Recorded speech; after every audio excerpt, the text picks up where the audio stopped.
Editor-in-Chief of Glamour, Cindi Leive.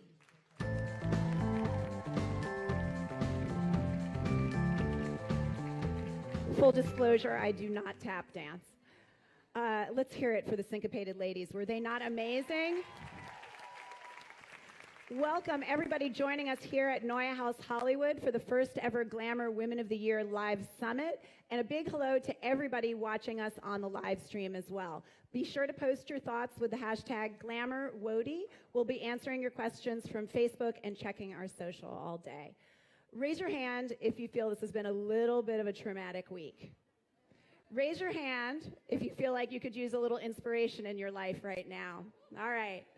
Personally, I am ready for a mega supersized dose of woman power, so there is nowhere I would rather be than right here in this room. Yes, many young women and most of the media expected a Hillary Clinton victory last Tuesday, which, whether you identify yourself as red, blue, or purple, would have marked a seismic milestone for women in leadership. And yes, the glass ceiling is still up there. But now it's up to all of us, and that means all of you, to break it. And that's what today is all about. Today we'll talk about all the issues that we face in this country as women and what all of us can do personally in our lives to shake off old expectations and our own internal obstacles and get things rolling. I personally believe that the timing of this summit and the annual Glamour Women of the Year Awards this evening could not be better. For years, we've honored spectacular women at our awards, and I've sat there in the audience and listened as they shared their life stories and the wisdom they had gained. The U.S. Ambassador to the United Nations, Samantha Power, got up on stage and told the audience that it's useless to try to change the whole world. Too big, can't do it. You should try to change one small thing. Gloria Steinem took the stage and talked about the power of surrounding yourself with strong women who want the same things that you do. Julia Roberts told us that you should never tuck your hair behind your ear in a picture, but I am clearly still working on that. The only problem with all of that great advice, you had to be there to hear it. Today, we're going to bring you all into that room, the room where it happens, with a day of interactive sessions. We'll start with a morning of powerful conversations. Issa Rae, Lena Dunham, and Marissa Mayer are here. At lunch, you'll hear from a world-renowned speaker who has smarter things to say about leadership than almost any woman I've met. And this afternoon, we're going to give you some concrete steps to get moving. If you have any questions throughout the day, ask someone with a black shirt, a pink pin, and an iPad for help. But the biggest resources you have today are the women sitting to your left and to your right. We hear a lot about quote-unquote mentors, but mentors only come around every so often. In my personal experience, some of the best mentors are your crew of women. The friends I started out with as an editorial assistant years and years ago are my personal brain trust to this day. We've done each other favors, recommended each other for jobs, and texted each other late-night career advice in emergency situations. You are all here in this room because you are a motivated, compassionate army of young women. So take a second to get to know your future mentors. Turn to a woman sitting next to you, ideally someone you haven't met yet, introduce yourself, and tell her about the weirdest job you ever had. I'll do it too.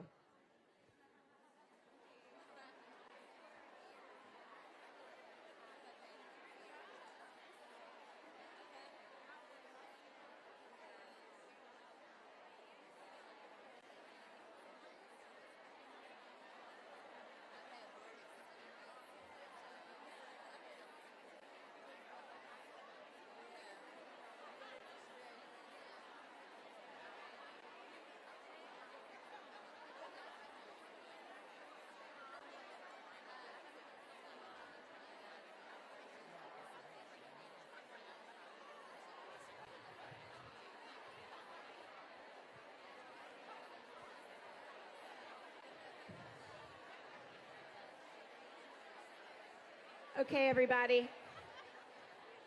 That felt good. Let's keep doing that all day. Make this pledge. Commit to adding 3 new contacts to your phone before lunch and 3 new ones in the afternoon. Every woman I know talks about creating a network. We all know it's important. This is yours. This room is yours. So it's time to get started. Our first conversation today is about what it's like to be a woman running the show. The results of last week's election raised many questions, but among them, why has the road to leadership for women been so challenging? And once you are the woman in charge, how is being the top dog of a country or a company or your own tiny startup different from every job you've held before? To help answer that question, I've invited 4 women who know. Each one of them has been the woman in charge, sometimes the first woman. We asked them a simple question. Tell us about your first 30 days. What went well, what was hard, what was thrilling, and what we all should know for when it's our turn. Joining us first is Anne Sweeney, one of Hollywood's true barrier breakers. For 10 years, Anne ran the $12 billion Disney ABC television group. Her first 30 days went like this.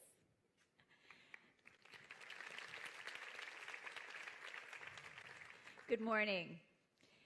Early on in my 30 days of being head of ABC, the broadcast entity, the cable group, the job I had waited for my entire life, I was feeling pretty great. You know, the press had gone out, we had just finished our first upfront, and I was out to dinner one night with a friend of mine. We were in New York, and there were a table of guys sitting next to us. And as we're chatting, I hear the words, Anne Sweeney. So I looked around, and I looked at them, and I didn't know them. And one said to the other, do you know Anne Sweeney? And the other guy said, do I know Anne Sweeney? What I could tell you about Anne Sweeney. And I know how to get to her, and don't worry, I know how to handle her. I thought, well, this is interesting. My question is, so what do? Do I go over? Do I introduce myself? And I thought, no, this is a good time to listen. And and listen I did. And I heard a lot of things about myself. A lot of perceptions, some were true. She's a cable girl. She doesn't know anything about broadcast. She doesn't know this. She doesn't know that. You know, how are we going to get to her? You know, how are we going to manage her? And the more I listened, at first I was a little bit angry, but then I thought, don't be angry. Listen, learn from this. So what I learned, I took away 3 great lessons. First lesson, never speak in a loud voice and drop names in a restaurant. Second great lesson was that listening was one of the most powerful tools I could ever have. And the third was I wasn't going to be driven by other people's perceptions of myself. That was a waste of time. What I was going to be driven by was the work. Thank you. Thank you, Anne.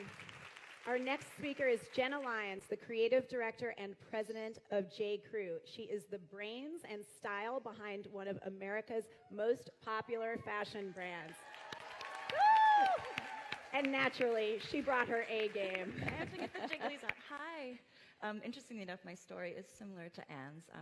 One of the things that happened to me, and this has probably happened to you, have you guys ever had a boss? Let's just say your boss's name is, let's say, Hillary. And I don't know if you've ever used that boss's name to actually get something you wanted to say. Oh, well, my boss said Hillary said this. And, oh, well, I was in a meeting and Hillary told me she wanted this. I used to do that. And then one day, I became the boss. And all of a sudden, I realized I was standing in a room, and our offices are open, so you can't actually, there's no doors, you can't close a door, you can't have privacy, which is awesome and also sometimes sucks. And I overheard people on the other wall saying, oh, well, Jenna said. And I was like, huh, what did I say? Oh, dear. And unlike Anne, I realized that not only were people using my name to get something they wanted, but they were quoting me or misquoting me. And they were using more emphasis than maybe I had used. And it made me realize quite quickly that the words that I use in every single chance I have, in every single choice, in every single meeting, the way I speak to someone, whether someone else is present or whether it's a private conversation, is being used outside of me. And it gave me a really different sense of understanding what communication needs to be, how I need to communicate everything, from giving someone sort of a criticism, however big or small, to giving someone an accolade, however big or small. Those things, any of those things become bigger once they leave your office. And so that really did change the way that I manage, the way that I talk to people. It changes the way I have even the slightest small hallway conversation. It's pretty remarkable what can happen once you become the boss. You become sort of a version of yourself that you don't know. I like to think of myself one way. Clearly, that's not the way the rest of people think of me. But I work on it, and I think that one of the things that's important is to remember that you are now bigger than yourself. You are now, every decision that you make as you become the boss, every decision you make, no matter whether you decide how you treat your assistant, everything you're doing is a sense of being a role model, and people are watching you. And so, little offhand remarks, or even this, holy shit. I'm sorry. I haven't seen, this is my friend Jen Foyle, who I haven't seen, who I used to work with. I haven't seen her forever. And she's sitting in the front row, and I just swear, I'm sorry. And to your daughter, I'm sorry. Oh my God. Hi. Oh my God, I should not. Anyway, don't do what I do. And anyway, there you go, exactly what just happened, see? But it depends on how you run it. Anyway, just remember, when you guys all become the boss, remember every little thing counts, everything the way people, the clock, I was supposed to watch on the clock. I'm not good at this. It was all nice to see all of you.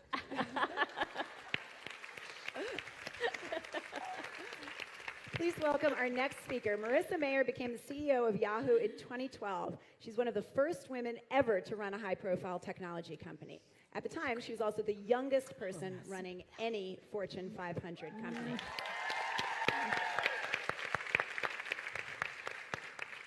Good morning. You're going to see a clear theme here around listening. So when I became CEO of Yahoo, one of the things I thought about a lot was part of leadership is being true to the culture of the group of people that you're leading. And I wanted to make Yahoo the very best version of itself. Culture is DNA. You want to turn on the good genes, turn off the bad genes. And so when I arrived at Yahoo, it was after a really turbulent period. I was the 7th CEO in 61 months. And my view was, if fixing Yahoo were easy, someone would have done it already. So I spent time listening. I literally spent the first month, spent about 2 hours every day, even though I'm a shy person in the cafeteria, talking to anyone who would talk to me, to basically get people's ideas, understand what worked, what didn't work. And I learned a huge amount about the company during that time, about the passion of the people there, around what worked and what didn't work. One of my favorite moments was I ran into a gentleman in the cafeteria. I was sitting there carrying my tray, and he ran up to me, and he said, "Is it time to go?" I thought he meant leave, because a lot of people had actually left the company that year. And I said, oh no, please don't go. I just got here, and we're still figuring out what we want to do. And he said, no. He's like, there's a bunch of us that have been sitting here for 5, 6, 7 years, waiting for the board, for management, for leadership to figure itself out. We have ideas. We have things we want to do. Is it go time? Can we actually run, go, do things, try things? And I was like, yes, by all means, go, do things, try things. But it was interesting to think about the fact that, one, it's all about the culture, and two, it's about, as leaders, a lot of times you don't get to do things. You don't get to actually design clothes or write code anymore. But what you do get to do is work for the team in terms of removing barriers, making it easier for them to get things done. And so in the end, when we did reveal the strategy and our path, it was something that was grounded in the culture. It was really authentic, and it had a lot of buy-in. And it also really led me to believe that 2 key leadership lessons are listening, as you've heard in all 3 of these, really listening and internalizing, but also removing barriers. Thanks. Thank you. Please welcome our final panelist. Issa Rae started as a YouTuber. Today she is the creator, star, and an executive producer of the new hit HBO show, Insecure.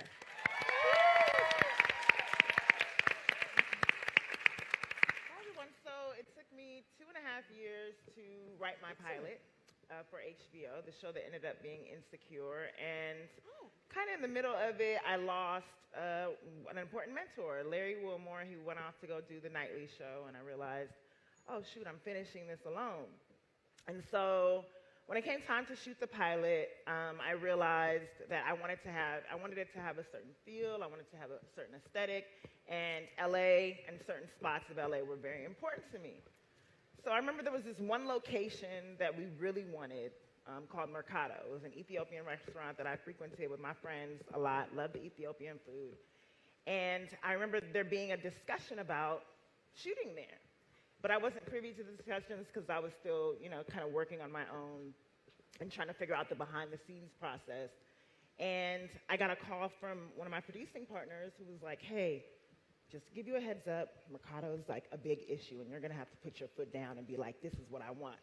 And I was like, but why I got to do that? And she was like, bitch, it's your show. Like, that's what she had to do. I was like, I just don't want to. So they sat me down at a big meeting to tell me why why it would be easier to shoot elsewhere, and could I shoot here? Could I shoot at this location? Could I shoot in the Valley? And I just very firmly and calmly said, hey, I just really want to shoot here. It means a lot to me, and I want to make this work. And the room got quiet, and they said, okay, we'll make it work. And inside I was like, holy shit, being a boss is awesome. And honestly, in watching the pilot and seeing it play out and seeing people respond to the feedback of seeing that particular restaurant in the show, it made it all worth it. And I had one shot to make the show that I wanted, and I can happily say that I did as a boss. Woo! Thank you, ladies. That was fantastic. And I want to dig a little deeper into some of these. Hi, by the way. Hey. I want to dig a little deeper into some of these stories that you were telling. And let's start with you. You clearly are good at tuning things out. We loved listening to that story. I want to hear a little bit about how you tuned out the pressure at the beginning, if you were able to, at the very beginning of your time at Disney, because things were not in great shape, right? You had... No. Yeah. You tell us exactly what was happening and how you were able to kind of muster the confidence to get it done. Well, it was interesting because there had been huge ruptures in the staff. Many talented people had left. The network was a distant fourth. The financial picture was very grim. And I walked in, and I remember my husband saying to me, "Don't worry, you can't fall off the floor." And then I realized, no, you can actually fall through the floor. Because that summer, the news just was getting worse and worse and worse. And, it's easy to get distracted by people's nervousness and the politics because, there was a lot of pressure. You have to succeed, you have to succeed. And to a large part, I was a lucky general because that's the year that Desperate Housewives, Grey's Anatomy, and Lost were born and put on the air. And there's a shrine to Shonda Rhimes in my home because she really did. She not only saved us, but I think she raised the bar when it came to quality. And I think once I locked into the work I needed to do, the numbers I needed to hit, I was able to push out the noise. Mm-hmm. And I was able to, a great extent, push out the politics that could have been incredibly time-consuming and taken me off track. You mentioned Shonda, and you were known for collaborating with a lot of women, and obviously she's created a lot of shows that then employ many other female creators and talent. Was that an intentional strategy, or were you just hiring people who were creating material that you personally responded to? How much did you think about the gender of the people you were hiring? I was thinking about the stories they were writing. And Shonda's stories were fabulous stories. Mark Cherry wrote a great story with Desperate Housewives. JJ and Damon and Carlton wrote a great story with Lost. So I was focused on quality, but then I became focused on, how do we keep our talent? How do we keep them happy? How do we create an environment? And, we wanted to be a diverse team. And by the time I left, 50% of my direct reports were women. And they were running, all of the advertising sales in my group were run by women. Billions and billions of dollars were brought in by 3 women. Mm-hmm. And, it wasn't about, well, I put you there because you're a woman. No, I put you there because you're the toughest negotiator. And it was about the numbers. Mm-hmm. So, yeah, I think it was partially intentional, but it really, at the end of the day, it's, are you providing work? Are you providing creative that the rest of the world is responding to? And the answer was yes. Mm-hmm. Jenna, I want to go a little bit more into the story that you just told because, you're talking about how when you are the boss, you're the person on top. People listen to you in a different way, right? And your words have this ripple effect. For some in the audience, that might sound like, wow, that's a bummer. So I got to walk through my workday and censor myself constantly. That doesn't sound like fun. Can you talk about whether there's been a trade-off of just sort of ease and looseness and fun, and what makes it worth it for you? Yeah, and I think Marissa spoke to it a little bit as well. I think one of the things that happens is that you're not doing anymore. At some point you become, I call myself a highly paid crossing guard. I feel like I've gotten to the point in my career where I don't actually get to manipulate as much as I would like to.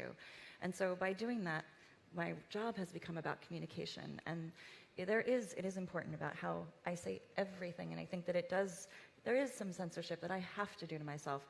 At the same time, it is my responsibility, and I hold it very dear, to keep the atmosphere light and to be able to make fun of myself if I do something stupid or if I make a mistake, to allow people to understand that that's okay. We live and work in a climate where you should be able to, have fun, be serious, make mistakes, try things, don't be scared.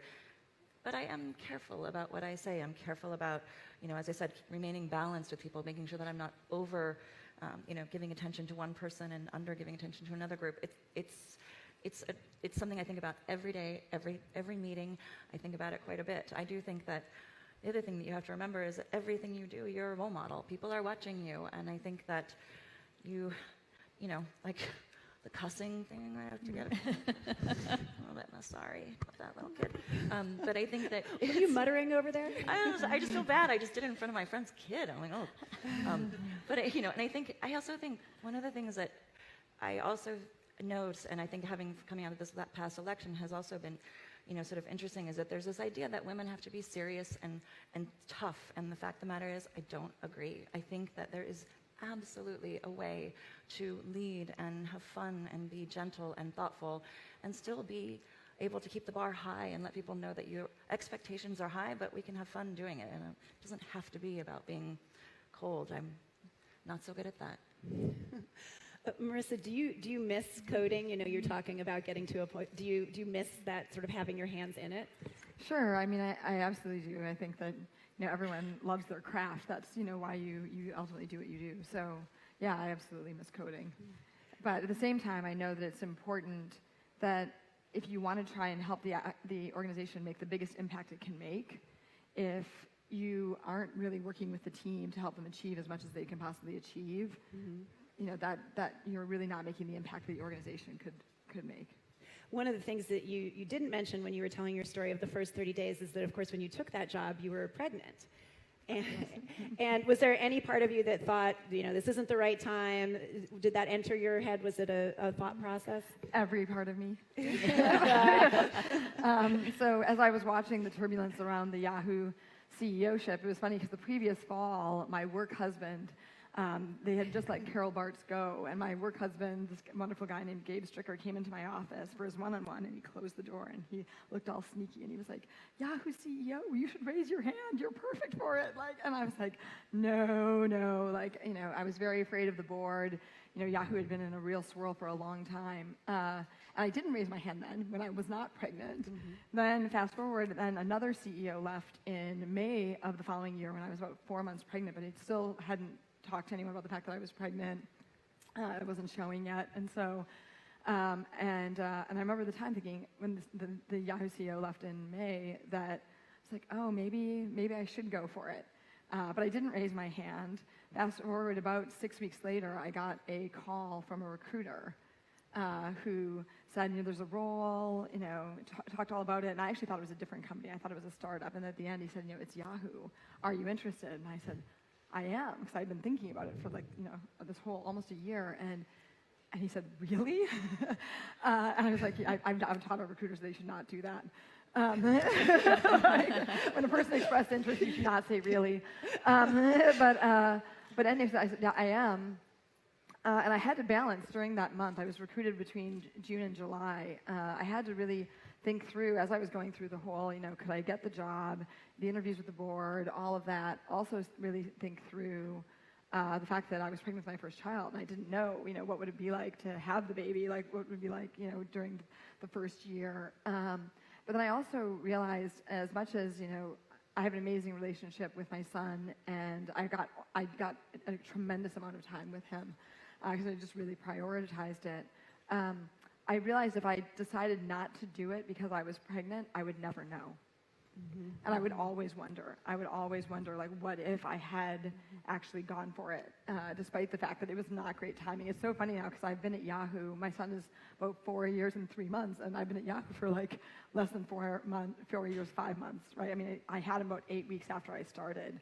And I think it was great because I taught myself that I could do that and, keep working at the same time. But it was definitely something that the entire month that I was, basically auditioning for the job and interviewing for the job, I was also running this entire decision process in the back of, should I really go for it?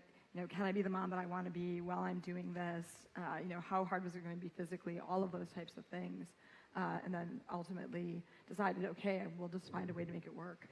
You're talking, all of you, about the way that when you're the boss, your decisions really, get amplified and are important. And, famously, you took a very short maternity leave with your son when you did have him. And, you've talked publicly before about how it was important to you to make sure that all of your employees knew that that wasn't a message to them about what they should do. How did you ensure that? How did you communicate that to them? Well, I mean, I think the first thing is to realize that no one, I mean, my maternity leave was about 2 weeks, and no one dreams of a 2-week maternity leave. I had been at Google. I had been planning for a 6-month leave, which is the maximum leave that you can take there. But when I right on Google for having that leave, right? Yeah, and deciding, and I'd been there for 13 years. It was going to be just glorious. And then I realized when I got over to Yahoo, like, it wasn't fair to the people who worked there. It wasn't fair to the company to take the job and then be gone for 6 months. Like, there was no 6-month maternity leave that was in the cards there. It just, the company was not in that state.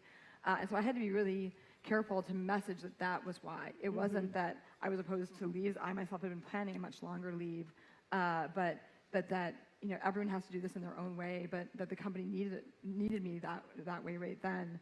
And I did things in a different way. I had my son come to the office a lot, and so it was almost like I did an inverted maternity leave by having him nearby when I had downtime.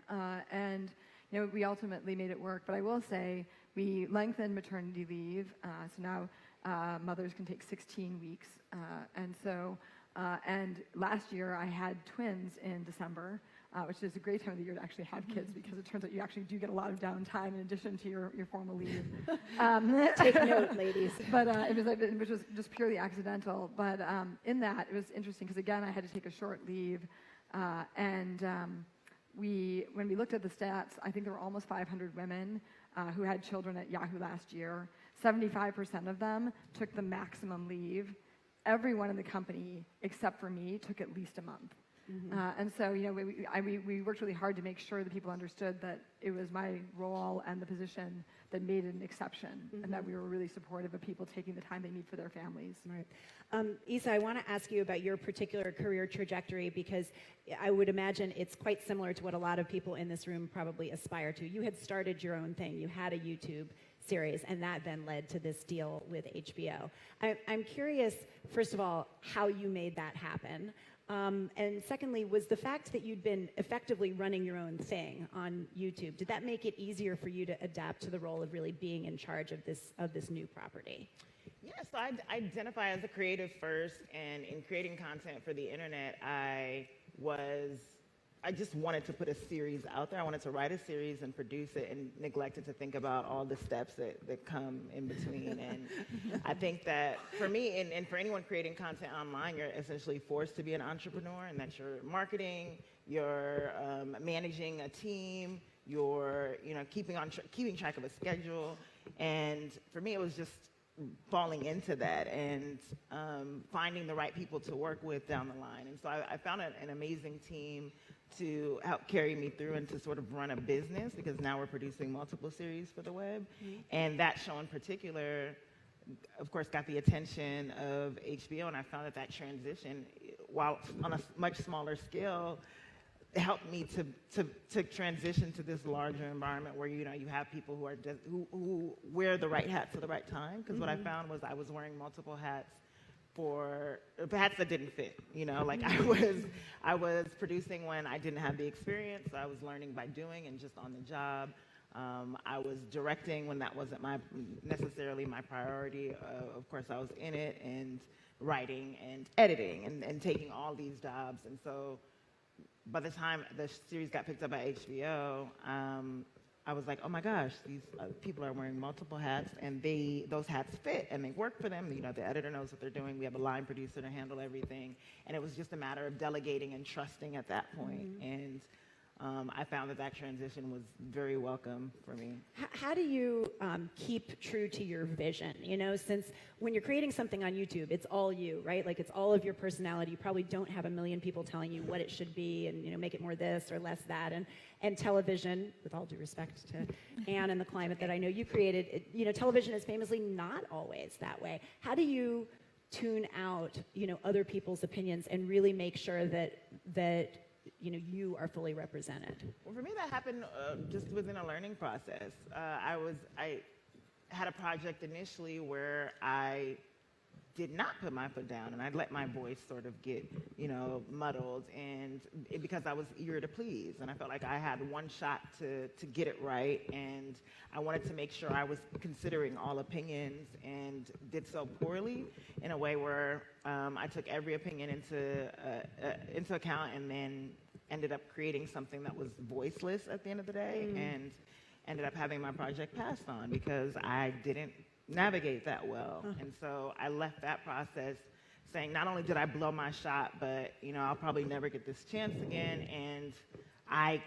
if I ever do, I will never let this happen again. I need to be secure in the story that I want to tell, and I need to be confident because they chose me for a reason, and you forget that. And I definitely had a moment, that sounds really stupid and narcissistic, but I had a moment while driving when I was just feeling low and down, and I was like, oh my God, I'm me.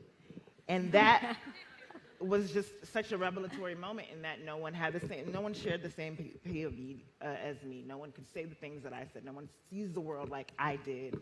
And I think that that's what creatives really should embrace at the end of the day. And so once I had that moment, it was just like I needed to embrace that, and it became easier to stay true to my vision and to listen, but still funnel it through my lens. And I just have an amazing group of people whose point of views I respect, and I let sort of enlighten my own. I love that. I have a question, Anne or Marissa, this is probably for you. I want to talk a little bit about the numbers of women who are running large entities in business right now. Numbers are low. Only 4% of the CEOs of Fortune 500 companies are women. Women account for 17% of directors, executive producers, writers, and cinematographers on major projects. We all know that the numbers in Congress, although they, you know, are inching up slowly over time, are still relatively low. What is our problem? You know, our problem is, you know, Issa, you said something that's banging around in my head now. I'm me. You know, there's only one me. And I don't think, you know, that's been a part of the conversation of women enough, where we actually take ourselves out, we stop for a minute and say, I'm me and I can do this.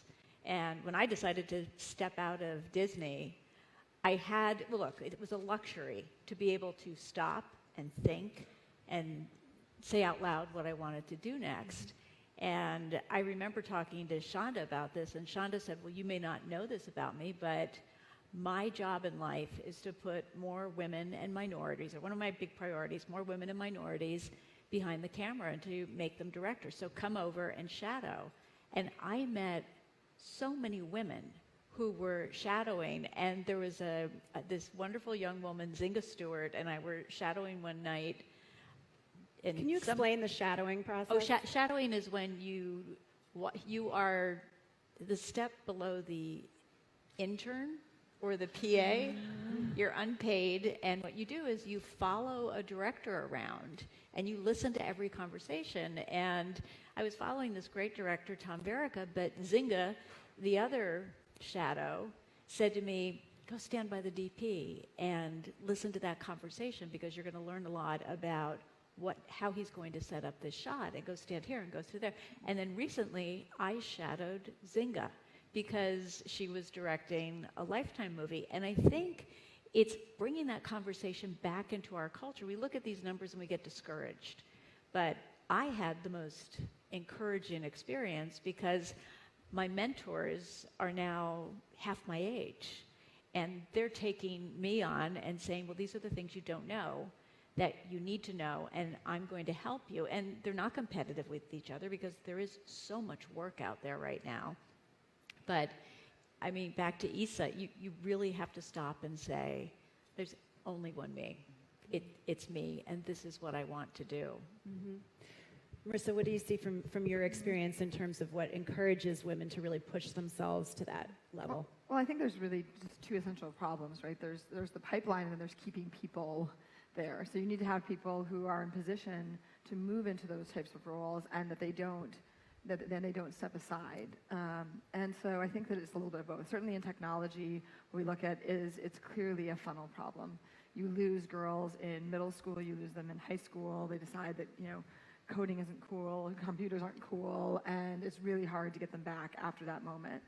And we need to do better and make it clear the way technology relates to every discipline, and it's going to be pervasive. And having a grasp of that, you don't have to give up who you are. You're still you, right? You can still be interested in all the things that you're interested in, as opposed to some of the stereotypes in that moment. And then there's also, later in life, not, since we just talked all about maternity leaves, not leaving before you leave, and not leaving when you don't need to leave. And there's another way of actually handling it and getting what you need for yourself and for the company or the organization that you're running.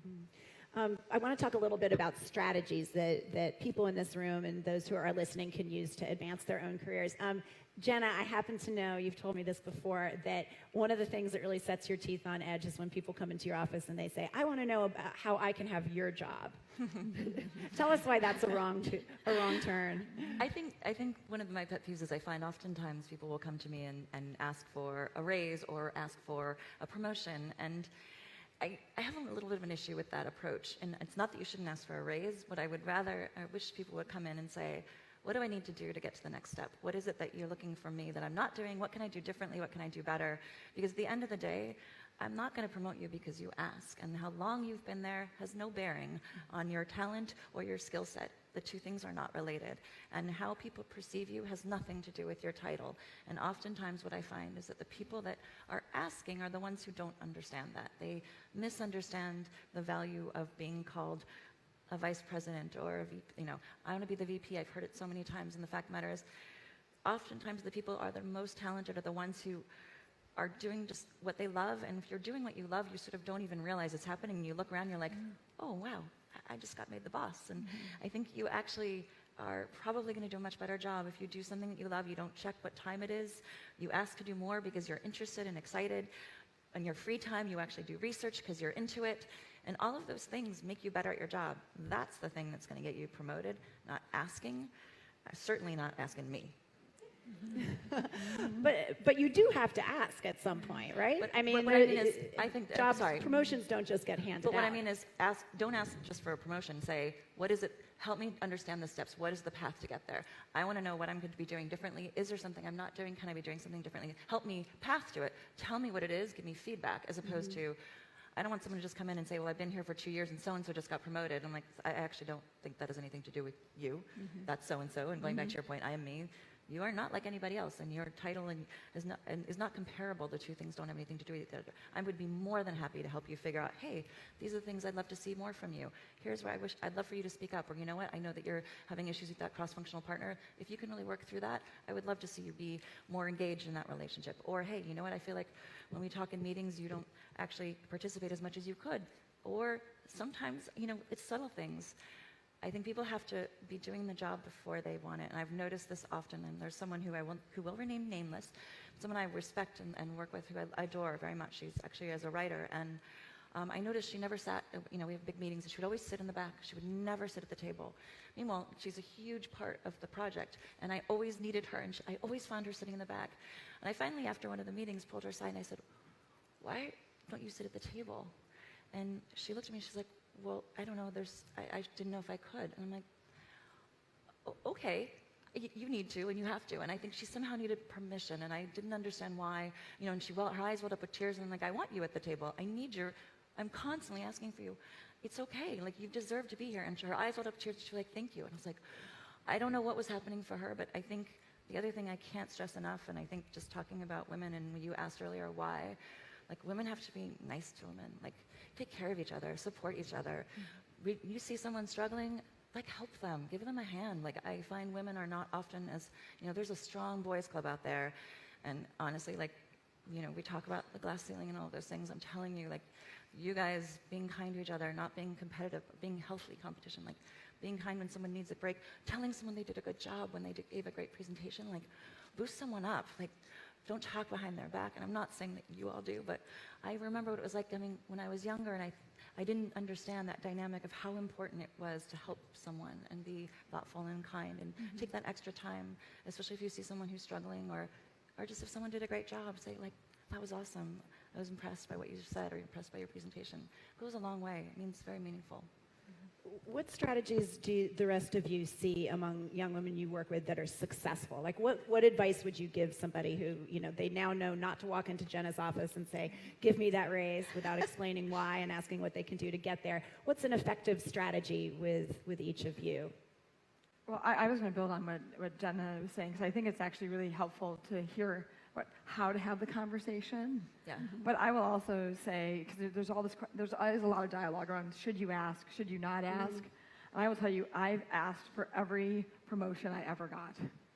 And I asked about it the right way, actually, in retrospect. And I went in and said, what does it take to get to the next level? I'm interested in doing that. Right. But the sad part about pop culture, and I love all the shows that you're responsible for, but the sad part about pop culture is, I'll just kind of riff on Friends for a minute. Like, what happens is, Chandler comes back and says, hey, I got promoted today, and like, I got a parking spot, and I got a raise, and I got this, that, and then Monica says, well, gosh, Chandler, and your boss you didn't think your boss even knows what you did. I'm like, I still don't, right? And that's just not how promotions happen. The truth is, your boss probably doesn't know most of what you do during the day. And, they don't know most of what you're thinking about in terms of where your career, they certainly don't know where you want your career to go unless you go and actually say something about it. And so it's really healthy to think about, like, what is the next step? Should you have that conversation every week? No. Should you have it in the wrong way? No. But you've got to be really expressing where you want your career to go, and in constant dialogue about how you're going to get there. And I think that I realized, because I had sort of at one point heard this whole debate around asking, not asking, and I was like, wow, like I raised my hand and asked every time I ever got anything, because I do think it's a good reminder to people, right, like she wants to do more. It doesn't happen magically, right? And how have the victories that you've had in your career happened? How many of them have you petitioned for and asked for, versus this sort of strategy of working hard and immersing yourself and letting it happen? I found that every time I asked for permission, the answer would be no. And so I sort of had to start making my own guesses. I had to start making my own doors of entryway. And I found that that's been my path for success. And even in team building and working with people and working with people who want to advance and grow with the company, that's something that I look to, and I have those conversations frequently about making sure that the people that are helping me grow are growing as well, and are being fulfilled in the same way that I am. And I found that in working for, even for my own show, and again, this is my company, I tend to overlook, like, this is my singular tunnel vision goal. And early on, I've taken it for people's help for granted, and had to have those conversations individually to say, hey, look, I know that it feels like this is the me train now, but I want to make sure that you're on your own path to success. So what is it that you want to do, and how can I help you grow as a team member, and how can I make sure what introductions can I make? What do you need for me to help you get to where you are? And I found that as long as we're on this same path together and growing together, that's really helped. But asking for permission isn't something I like to do now. What were some of those early no's that you got and the workarounds that you found? No, there isn't an audience for this. No, this doesn't really work for our brand or network. Or no, this is kind of too late or too soon. Just a lot of not understanding where I was coming from, and me being like, but I have numbers, and it's clear like people are watching it, so I think that means that's an audience, and I want to see this on TV. So what's the issue? And after a while, I just had to kind of constantly prove myself over and over again. And I'm fine with it, but it is a very, very long journey. It can be arduous, but it's worth it because I wouldn't want to be doing anything else. We've gotten a little bit away from the first 30 days, but before we get back to it, what's your favorite part of having the role that you currently have? I mean, because you're right, when you describe it like that, that does sound exhausting, right? And there's a lot of, you're talking about all the responsibilities that you have, but each of you has jobs that I know you must find thrilling on a daily basis. I want to hear from each of you what's most exciting. Issa, let's start with you. Honestly, working with people that I admire. Like, I learn from every single person that I'm working with. I love to listen more than I love to talk, and I found that so valuable in terms of, growing myself and building my own skill set. And it's just, I appreciate everyone that's been on this journey with me, and that is genuinely my favorite part, working with them. It's the most fun part of your day. It's the exact same. It's the people. It's the people that it's the people you get to work with. It's the people you get to provide services for. But the team, the people that you get to go in and learn from every day and take their ideas and make it a reality, that's really what makes it worth it. I mean, I guess I would say, because of the nature of what I do, the creative process is so collaborative. I think what I love the most is watching all of us, like when it actually sings and it makes sense and it looks great, and seeing the pride on the team's face and hearing other people give nice feedback and feeling a part of being able to help make that happen and sort of have liftoff on a great project is really so rewarding to watch them be happy and feel like, God, no one did it. We all did it together. That's it's really rewarding. Yeah, I agree. Watching that creative process come together and realizing that you were the leader and the teacher and the team captain to bring it together. I joined the boards of Netflix and also the Mayo Clinic. So I've kind of added now this whole new dimension, which is, with Netflix, which is kind of in my happy work wheelhouse, I've been watching them build their content, and I've been enjoying watching a different process than I employed when I was at Disney. And at the Mayo Clinic, I'm just constantly inspired by the work that they do, and I'm incredibly humbled every time. I just got back from their board meeting in Jacksonville, and the stories are just extraordinary. So that's creative fuel for me in a new way. Thank you so much. I think we've learned a lot. We've learned to never talk loudly at a restaurant while name dropping, but if you are the person who is in your first 30 days in charge, always listen. We learned to take your words seriously because people will repeat them back to you because now you are the boss, and the boss is the person that they all like to talk about. Marissa, I loved what you said about understanding that the joys of the job will be different from when you were the person sort of doing the work, that you're going to be, communicating and linking people together, but that can be satisfying. And Issa, I think we're always going to remember what you said about I'm me. That is something that each one of us should be telling ourselves on a daily basis. Thank you so much to all of you, and thank you to the audience.